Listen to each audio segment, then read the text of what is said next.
everyone. எப்படி இருக்கீங்க எல்லாரும்? நான் நல்ல சுகம். இன்றைக்கு நான் வந்து கோழிக்காலிலே ஒரு குழம்பு மாதிரி ஒரு கைண்ட் ஆஃப் பிரட்டல் குழம்பு அப்படி செய்து காட்டுவோம் என்று இருக்கிறேன் உங்களுக்கு. நான் வாங்க அதுக்கு என்னென்ன தேவைன்னு சொல்லி நான் உங்களுக்கு இப்போ வீடியோக்குள்ள போய் பார்ப்போம்.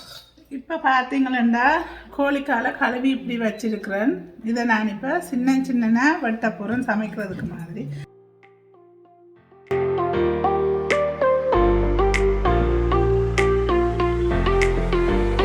கால் பக்கத்தை வந்து நான் இப்படி வெட்டி இப்படி கீறி விடுறேன். மசாலா அதுக்குள்ள சேர்ற மாதிரி தூள்கள் எல்லாம் போய் உப்புகள் எல்லாம் அந்த போகிற மாதிரி செய்திருக்கிறேன். இந்த பக்கத்து இது எடுத்து நான் இப்படி வெட்டி ரெண்டாக்கிட்டு போட போகிறேன்.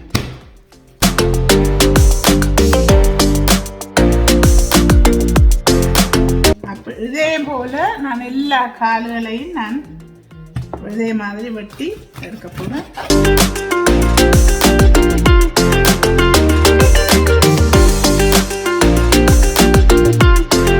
இந்த பக்கத்துக்கு இப்படி ஒரு கீரண்டு போடுவேன் அவிகிறதுக்கு.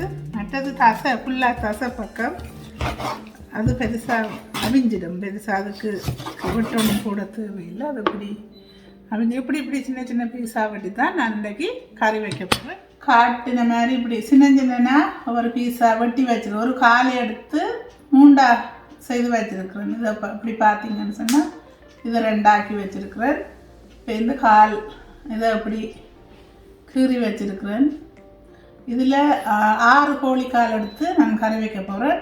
அதுக்கு தேவையான பொருட்கள் வெங்காயம் சின்ன வெட்டி வச்சிருக்கிறேன், பச்சை மிளகாய், உள்ளி நெரிச்சு வச்சிருக்கிறேன். இப்படி மற்ற கருவேப்பிலை 3 நெட்டி கருவேப்பிலை எடுத்து வச்சிருக்கிறேன். உப்பு, ஆயில், மஞ்சள் தூள், கறி தூள், மிளகு, செத்தல் மிளகாய், பெருஞ்சீரகம், தேசிக்காய், புளி, இவ்வளவு தான் இருக்குது. இப்போ நான் ஆயில் சேர்க்கிறேன். அதோட 1.5 மிளகாய் சேர்க்கிறேன், செத்தல் மிளகாய், 1 டீஸ்பூன் அளவில் பெருஞ்சீரகம். ஒனியனுடனே சேர்க்கணும். ஏன்னா அந்த பெருஞ்சீரகம் கருத்தால் கறினா டேஸ்டாக இருக்காது. அதுக்காக நான் உடனே ஒனியன் சேர்த்துடுவேன். உள்ளியில் ஒரு கொஞ்சம் உள்ளி,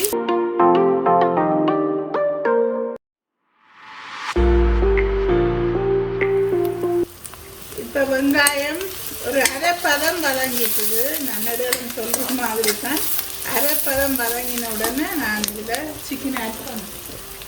இந்த சிக்கனை நான் இதில் சேர்க்கிறேன்.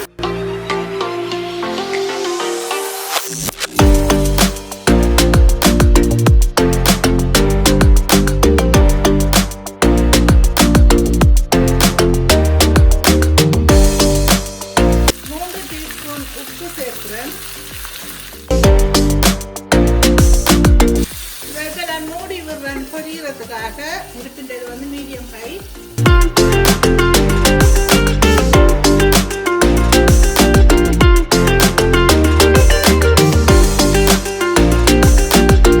நல்லா அவிய விடணும். கோழி வச்சு நல்லா அவியணும். விடுவேன். இதில் வந்து நான் தேவையான அளவு தூள் சேர்க்க போகிறேன். இப்போ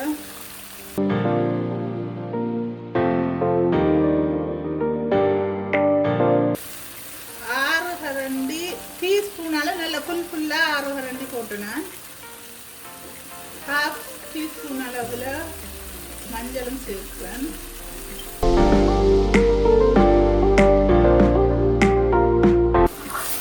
உங்களுக்கு உரைப்பு குறைய தேவைன்னு சொன்னால் நீங்கள் தூளை குறையுங்கோ. தூளை கூட விட வேணாம், தூளை நிறைய போட வேணாம். இந்த உரைப்பு சாப்பிட இல்லாட்டி நீங்கள் தூளை உங்கள்கிட்ட அளவுக்கு ஏற்ற மாதிரி உரைப்புகள் நீங்கள் போட்டு கொள்ளலாம். இல்லை நீங்கள் நல்லா ஸ்பைஸியாக சாப்பிட்றீங்கன்னா நீங்கள் ஸ்பைஸியாக வர்றதுக்கு இதை போடலாம்.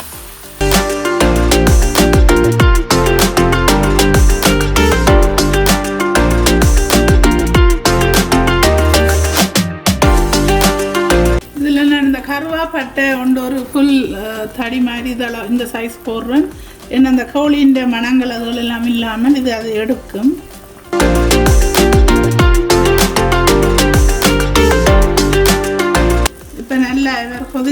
அவியட்டுக்கும். இப்போ பாருங்க இந்த கறி நல்லா அவிஞ்சு இதாக வருது பாருங்க.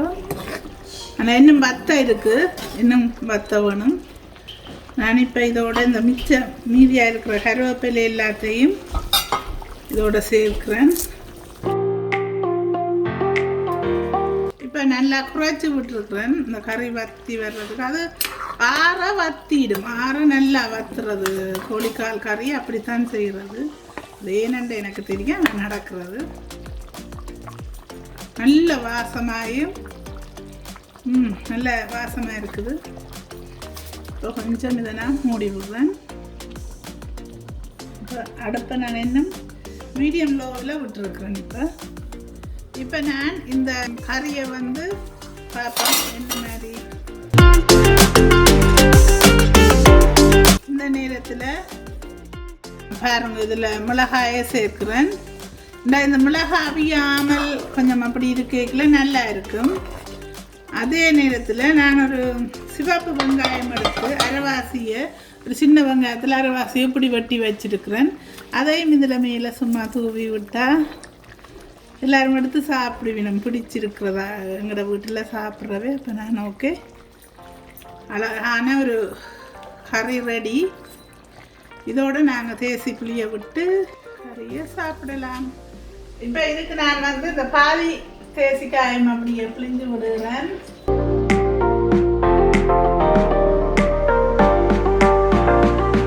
இது நான் ஃபுல்லாக விடுறேன். இந்த தேசிக்காயம் வேணும்.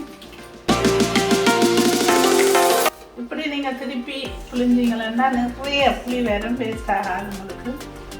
இதில் இப்போ நான் ஒரு 10 பெப்பர் இந்த மிளகு எடுத்து உடைச்ச நெருக்கி வச்சிருக்கிறேன். அதை நான் இதோடு சேர்த்துட்டு இந்த கறியை முடிக்கிறேன்.